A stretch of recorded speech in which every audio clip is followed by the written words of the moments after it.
En la recién estrenada Eddington este año, Ari Aster nos sumerge en un mundo kafkiano, lleno de surrealismo, lleno de miedo, de incertidumbre y de decisiones extremas en base principalmente a rumores virales que circulan por internet y por las pantallas de nuestros móviles. Y es que en la realidad, dentro de que aquí estamos pues en el surrealismo que implica las películas de Aster, la realidad en aquella época de la pandemia y del COVID-19 no estaba tan alejada, ¿no? Y aparte de existir este virus que se propagaba muy rápidamente y que afectaba a nuestros pulmones, además también afectaba a las mentes en cuanto a este concepto de la desinformación, ¿no? Un virus que se propagaba en repartir rumores falsos, en repartir remedios que no funcionaban contra una pandemia que tuvo mucha relevancia, que sin duda cambió la sociedad y que desde luego ha traído muchísimas curiosidades científicas al respecto de todo este movimiento de desinformación que existió y que quería resumir y agruparos un poco en un vídeo así con un tono un poco más entre el periodismo y la ciencia para que veamos pues el impacto que tuvo y lo importante, ¿no? Que puede ser esta película de Eddington en uno de los momentos seguramente más importantes en la evolución de nuestra sociedad. Bienvenidos homofilnautas, sin más preámbulos, entremos de lleno en el análisis temático de Eddington. Vamos a ello.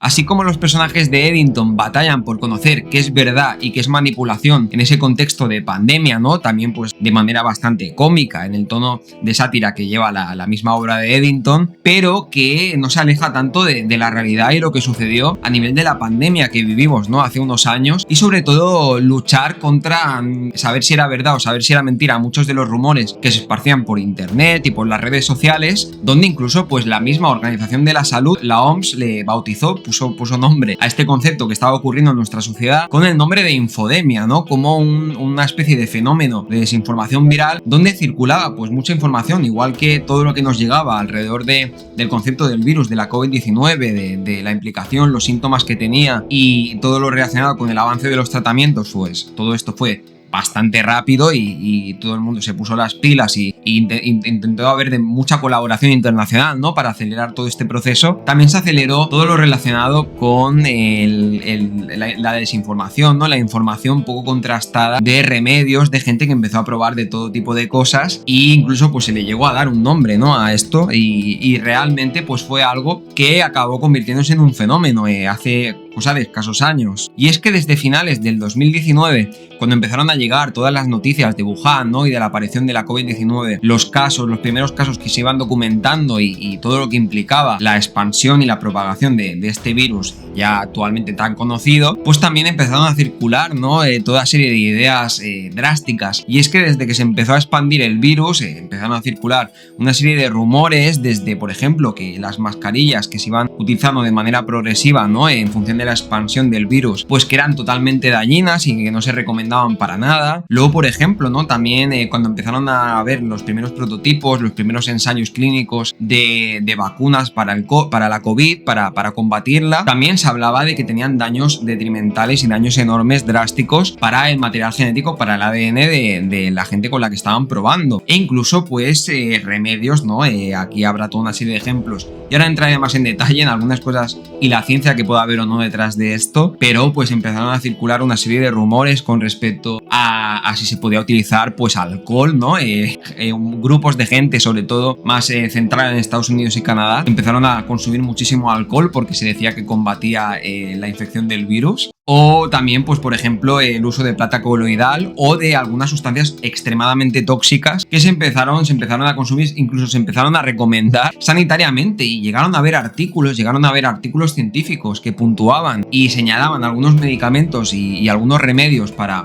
combatir la COVID que luego o más tarde se fueron desmintiendo o se fueron probando que simplemente pues habían ido con esa intención, ¿no? En ese hilo, en esa montaña rusa de desinformación que fue existiendo y que se fue propagando, ¿no? Esta infodemia, pues se sumaron al carro determinadas empresas, determinados grupos científicos y por lo tanto era un momento que era difícil contrastar la información porque todo el mundo quería subirse para aprovecharse un poco de esta situación de desesperación que vivíamos en esa sociedad de cerca del 2019-2020. Pero lo más preocupante de todo esto es que ahora lo comento con vosotros así de manera bastante sarcástica y cómica, pues porque ha pasado un tiempo y ya tenemos más información con respecto a esa época de la pandemia, pero en su momento esto tuvo unas consecuencias muy negativas, ¿no? Y llegó a cobrarse muchas vidas y llegó pues a provocar también hospitalizaciones, todo tipo de infecciones, ¿no? Aumentó mucho la propagación, el contagio por el no uso de muchos de los remedios que se recomendaban, o incluso hubo muchísimas intoxicaciones, ¿no? Que llevaron a todas estas hospitalizaciones durante el periodo de la pandemia. Y es algo, por ejemplo, que me pareció muy interesante de Eddington, de la película y de algunos tramos, pero es que, o sea, parece una película ciencia ficción, pero fue la realidad, ¿no? La realidad fue que muchas recomendaciones no se siguieron y que las consecuencias en varios puntos del planeta fueron nefastas. Para poneros en contexto de estas sustancias tóxicas que se ingirieron, pues uno de los compuestos principales que se cobró y que tuvo más impacto en esta desinformación viral fue el que se conoce como dióxido de cloro. El dióxido de cloro es un compuesto que principalmente se conoce para sintetizar lo que es lejía, ¿no? Y algunos desinfectantes y también pues todo lo que tiene que ver con el tratamiento del agua o con procesos industriales. Vamos, que es un compuesto pues bastante fuerte, que tiene unas propiedades que está claro antes de conocer realmente para qué se puede utilizar, que hay que informarse bien, hay que leer bien, pero incluso muchos sanitarios, muchos médicos y pues gente en internet también que se sumaba al movimiento y que empezó a lanzar pues reels informativos, pues empezó a venderlo, empezó a patrocinarlo, empezó a anunciarlo como el remedio definitivo, ¿no? El dióxido de cloro va a ser lo que nos salve en este momento de la COVID-19 y de su avance. Y es que en este vídeo lo centramos en la COVID-19, pero este remedio, este compuesto, el dióxido de cloro, se había utilizado previamente para otro tipo de enfermedades, vamos, que servía para todo, para algunas enfermedades como, bueno, espectros como el autista o cosas que tengan que ver con enfermedades neurodegenerativas, pero también para hepatitis, para cáncer, para la infección del ébola, vamos, que servía para todo, que se había utilizado en todos los contextos posibles. Y la COVID-19 no iba a ser menos, pero además por las entidades sanitarias, por muchas entidades sanitarias del planeta, se ha asociado a una serie de problemas enormes que tienen que ver pues desde problemas respiratorios, ¿no? También pues de problemas cardiovasculares, de hipotensión, diarreas severas, anemias, vómitos, pérdida de peso, que aún así se hacía la vista gorda por parte tanto de algunas entidades sanitarias como del control de los medios, ¿no? No había ningún control, el peligro de que realmente, y es una de las cosas que quería manifestar haciendo este vídeo y dándonos pues todos estos datos y hablándonos un poco de estos compuestos químicos, de todo el daño que puede hacer el que no haya ese control a nivel de la información que nos llega. Luego también está la plata coloidal, ¿no? Como un compuesto formado principalmente por agua con algunas partículas microscópicas de plata incluidas, que es algo que también cogió mucha importancia, que también se había usado en otras enfermedades y que no había ninguna validez científica, nada que contrastara que esto fuera a tener un efecto a nivel de sanitario, a nivel de mejorar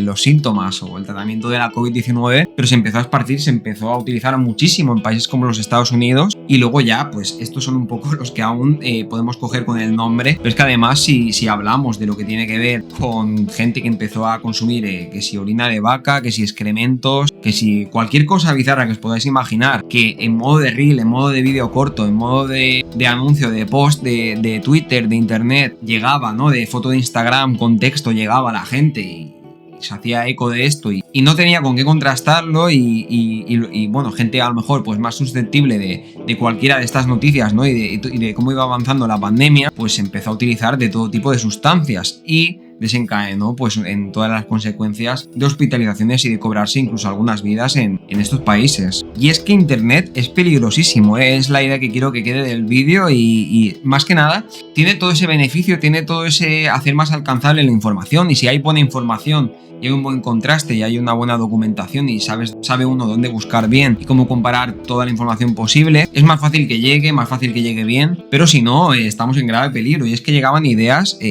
bueno, y luego uno de los fenómenos sin duda más preocupantes para mí de lo que tiene que ver con la propagación de la pandemia es cuando se sumaron, como digo, entidades científicas, artículos científicos y publicaciones que por tal de sumarse, ¿no? a conseguir beneficios, a entrar en ser como los pioneros en el tratamiento, los medicamentos para combatir la COVID-19, llegaron a publicar artículos que tuvieron que retractarse, ¿no? de algunos remedios, de algunos fármacos que se probaban, pero que luego pues se vio que no podían combatir y en ensayos no estaban realmente aprobados a nivel homogéneo entre diferentes grupos o a nivel pues a una escala más grande, ¿no? Al final todos estos medicamentos tienen muchas fases de pruebas, muchas fases de ensayos y de aprobaciones, y hay un procesamiento muy estricto normalmente, pero parece pues que en ese momento de pandemia, de desesperación, de explosión, vendían vendía y era más importante, ¿no? Ser el primero e ir a toda velocidad, y esto desencadenó en que llegaron medicamentos que realmente no servían y se distribuyeron y se empezaron a comercializar con artículos que luego se retractaron. Uno de los más famosos fue el conocido como la hidroxicloroquina. En este contexto de la hidroxicloroquina, por ejemplo, un estudio que apareció en The Lancet, en el que se analizó y se estudió, se hicieron pruebas con 96.000 pacientes de la COVID-19 durante el momento de la pandemia, pues se retractó, ¿no? Se rechazó estudios que se habían publicado previamente y defensa que se había hecho con respecto a esta hidroxicloroquina como remedio para tratarlos. Además de que no acababa de servir para combatir la COVID-19,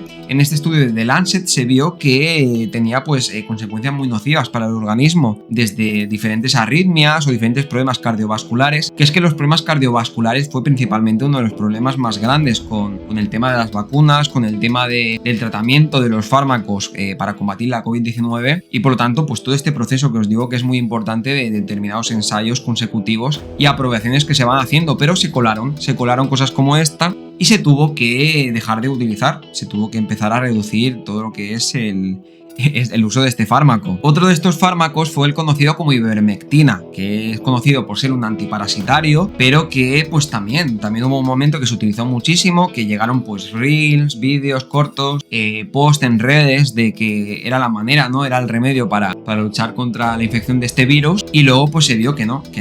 tampoco empezaron a aparecer más estudios después, y eso también es la parte buena, ¿no? Que al final con el estudio y con esa exigencia que conlleva el mundo científico y el colaborar entre muchos países, pues había otros estudios que rechazaban los anteriores y demostraban que, cuidado, esto no acaba de servir, y al final fue un proceso que se aceleró mucho por la necesidad que implicaba encontrar un remedio rápido por ese estado de confinamiento, y sobre todo porque el dinero es lo que mueve el mundo, más a la desgracia que otra cosa, y al final pues lo que interesaba es que saliera, que se vendiera el fármaco y que la gente dejara de estar confinada y que todo volviera a la normalidad, ¿no? Y yo personalmente creo que esto es un trabajo que tiene que haber por dos bandos, ¿no? Por un lado, por las sociedades expertas, ¿no? Y sobre todo pues la gente que gestiona todos los mandatarios, tanto de los gobiernos de los países, ¿no? Y estas legislaciones que ponen a nivel de esta infodemia, ¿no? De reducir esta infodemia, pero también a los trabajadores y a las multinacionales que gestionan. Como el dinero mueve todo, es difícil regular esto, pero estas personas que gestionan toda esta información, que realmente ahí tendrían pues que haber una mejora de algoritmos, una mejora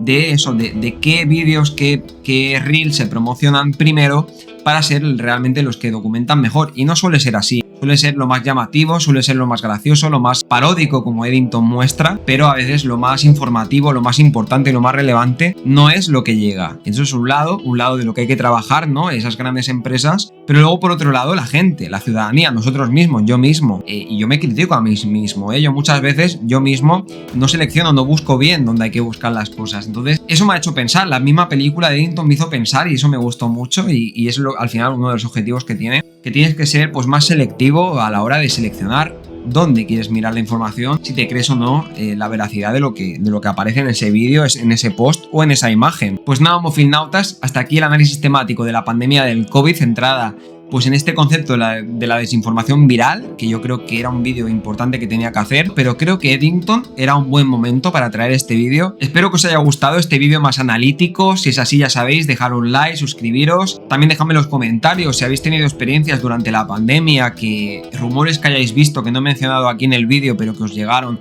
y que os llevasteis las manos a la cabeza, o alguna cosa que os suene, ¿no? Pues estaré encantado de leerlas, así que ya sabéis, dejad en los comentarios en cuanto podáis. Aquí hablamos de todo esto, críticas de cine, curiosidades, análisis temáticos y demás. Nos vemos en los siguientes vídeos. ¡Hasta luego!